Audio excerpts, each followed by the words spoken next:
Hi and welcome to the Malat cookery channel. So today I want to discuss 5 ingredients that help me turn a half decent homemade curry into an absolutely fantastic British Indian restaurant style curry.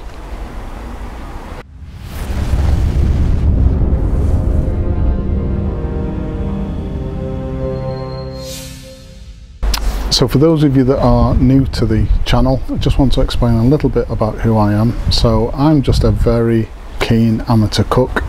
I am not a professionally trained chef, but through our family spice blends business, I've got a little bit of a unique position in the fact that when I'm helping out with the spice blends business, I'm going out visiting customers, and these are restaurants, takeaways around the country, and I'm able to gain access to the kitchens and the professional chefs that work in those kitchens, and I ask a lot of questions. So most of the videos on the YouTube channel, which are based around recipes for restaurants and fast food takeaways, all come from that unique position of me being able to learn as much as I can from the customers and then bring that back and onto the channel so that amateur keen cooks like myself can hopefully learn from that.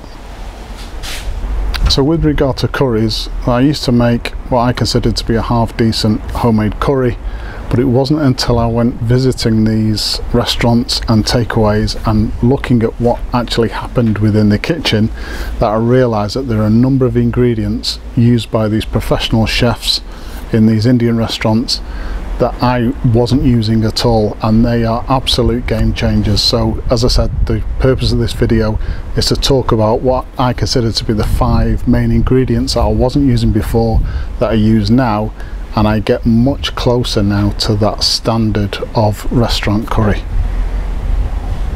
So I'm going to discuss these 5 ingredients in the order in which I actually discovered them rather than their importance. They're all very important to produce a British Indian restaurant style curry, but the first one was a thing called curry base gravy, which is basically this.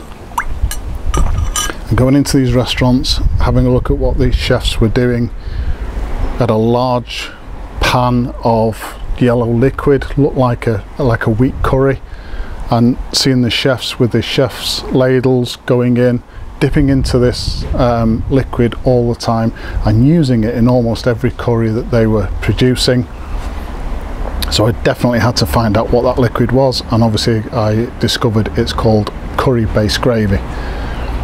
Now I've been given a recipe for curry base gravy from one of the restaurants, made it in a large batch, put it into takeaway dishes and froze it. Literally took up 2 drawers within the freezer, but that was one of the key ingredients that virtually changed the way I do curries overnight, and the taste from the curry, which again made it more like a British Indian restaurant style curry. So with regard to curry based gravy, you can obviously make your own. The Malat make a curry based gravy spice blend, which is very convenient, takes 2 or 3 minutes to make. If you are going to make your own, what I will say is choose a recipe from the internet that is as simple as possible. You're looking to produce a very thin curry based gravy which has a very weak curry taste, and the dominant flavour is actually onion. This curry based gravy needs to be suitable for something as mild as a korma right the way through to vindaloo and beyond.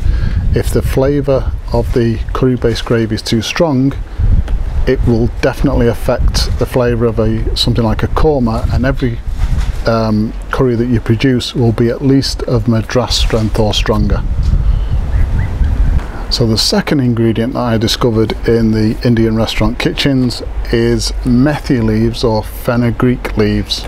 Again, large takeaway dishes full of this green dried herb, chefs pinching bits out, throwing them into different curries.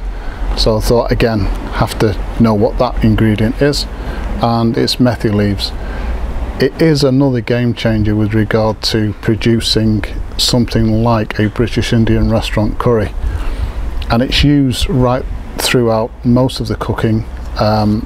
Fenugreek or methi leaves, very cheap. I think this particular box was about £1 or maybe $1.30.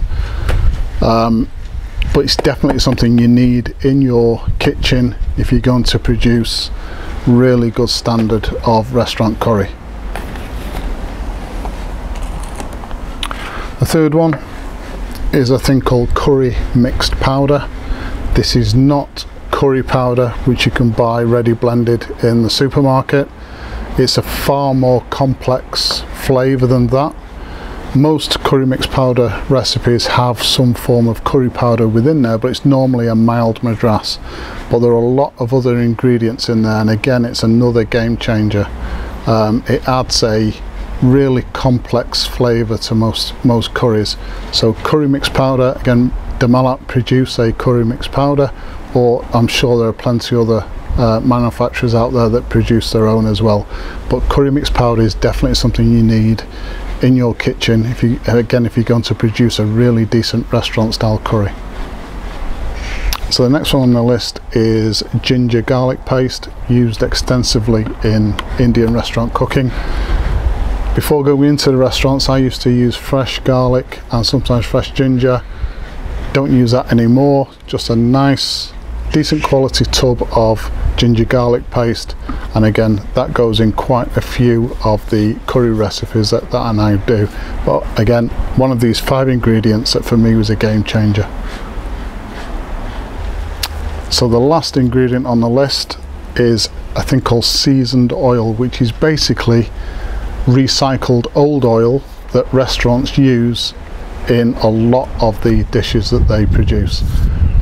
So seasoned oil is basically fresh oil which has been used time and time again by the restaurant to produce things like onion bhajis and samosas and poppadoms, and the oil takes on the flavour of the spices that are actually within those particular ingredients, and then they use that oil again in the frying process of some of the dishes. Now, I don't cook enough Indian food to produce seasoned oil, but there is a way that as amateur cooks who cook Indian food infrequently, we can make our own seasoned oil. And basically all I do is I take fresh vegetable oil and add a little bit of curry mixed powder, fry that for a minute or so before I add vegetables or meat to the dish, and that produces a really decent seasoned oil, so we can replicate some of the flavour that goes into those British Indian restaurant meals. So there you go, 5 ingredients that really helped me change what was a half decent homemade curry into a British Indian restaurant style curry. Please subscribe to the channel, and if you've enjoyed this particular video, hit the like button. Thank you very much for watching.